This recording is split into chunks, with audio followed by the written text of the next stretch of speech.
Like me personally, take my pro pay, don't care. Take my jump pay, don't care. Take my explosive pay, don't care. Take all that extra pay.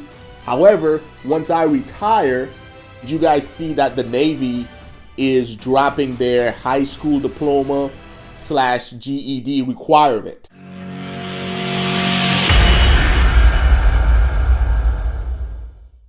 What's going on, guys? Today I want to talk to you guys about the number one thing I would change within, not only Special Forces Green Berets, but within all Special Forces units across the entire DoD. Before we jump into that, did you guys see that the Navy is dropping their high school diploma / GED requirement? According to this new policy, individuals that don't have those two certs can now join the Navy, and then once they're in the Navy, they could then go and get their GED. Now, you must have a GT score of 50 to be able to do this. But what that will allow these individuals that don't have those certs to go in, join, and serve. Let me know if you think this is a good idea. I think it's only the beginning to try to get these numbers up. If the Navy's doing it, which when I look at military services, I think the Navy and the Air Force are the hardest to get into. If they're dropping those requirements, the Army, the Air Force, the Marine Corps, they're not far behind. Today's segment is brought to you by Beret If you're interested in going to selection and getting selected, guys, and live out your dreams, make sure you check out the Patreon. It'll give you access to the Discord, where just this morning I found out I had multiple guys in the latest selection class. All right, guys are getting selected over here. It's a community. We support each other and we do whatever we need to do to ensure we get selected. All right, I also want to talk to you guys about the 3 different ruck plans that I put together to help you out, whether you're a beginner or a more advanced rucker. These are the same plans that I used when I was training for Special Forces Assessment and Selection, and the ones I continue to use once I got to the regiment. The links for those will be in the description down below. All right, guys, let's get back to today's episode. With all that, guys, the number one thing I would change in order to help Special Operation maintain individuals is to change the rank structure.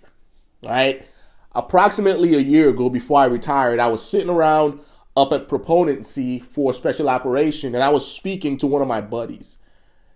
And it hit me like a ton of bricks, because I'm like, if you look at our pay, we make about $1,000 to $1,200 extra dollars a month compared to our big Army peers, right? On the enlisted side. Like, we have all these extra incentives that comes with the tab and with that beret. However, once we retire, we don't get any of that. It's right back to being just like the infantry dude from the 82nd, just like from the pack clerk from the 82nd, just like the supply guy from the 82nd. Like, we don't get any of those extra incentives. So we're 3 times as broken with all the shoulder pain, the knee pain, the PTSD and all that crap, but we don't get any other pays on the back end, right? Now, if you're a conventional guy, you can still get out and get 100%. Right? You can hurt your back while sitting down in the office doing God knows what, and you still get 100%. So as I was thinking through this, it hit me like, what if we made everybody in Special Operations, as far as operators go, what if we made those guys warrant, right? Especially when it comes to Green Berets, Special Forces, because when you think of it, all of our MOSs have a big Army counterpart. So 11 Bravo, 18 Bravo, 18 Charlie, 12 Bravo, 18 Echo, 25 Uniform, 18 Delta, 68 Whiskey, 18 Fox, 35 Fox. Like, we all have a counterpart. And what makes us Special Forces is we're the subject matter expert at that particular MOS, right? The 18 Charlie is a more advanced subject matter expert in engineering tasks. And the very definition of a warrant officer is somebody that is an expert or a subject matter expert in a certain field.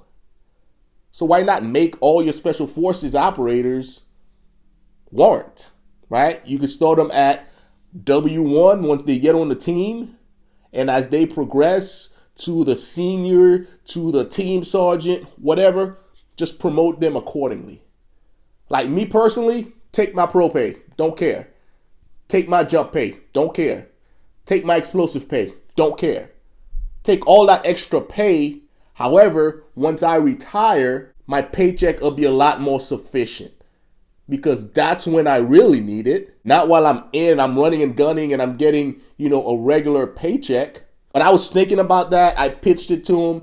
He thought it was a good idea, but he told me straight up. He was like, Jay, the fucking generals and the officers would never let this happen. But I thought it was a good idea. And I think if we did that, that would incentivize guys to not only join, but also stay in. Because when you look at the pay scale, guys, a lot of folks are coming in, they're getting 6 or 7 years, then they're getting out and they're making six figures using the title, ex Green Beret or XSF guys, right? So let me know what you guys think. I thought it's an interesting concept, and I think it can solve all of our problems. Let me know what you guys think in the comment section below, guys. Until next time, guys, take care of yourself.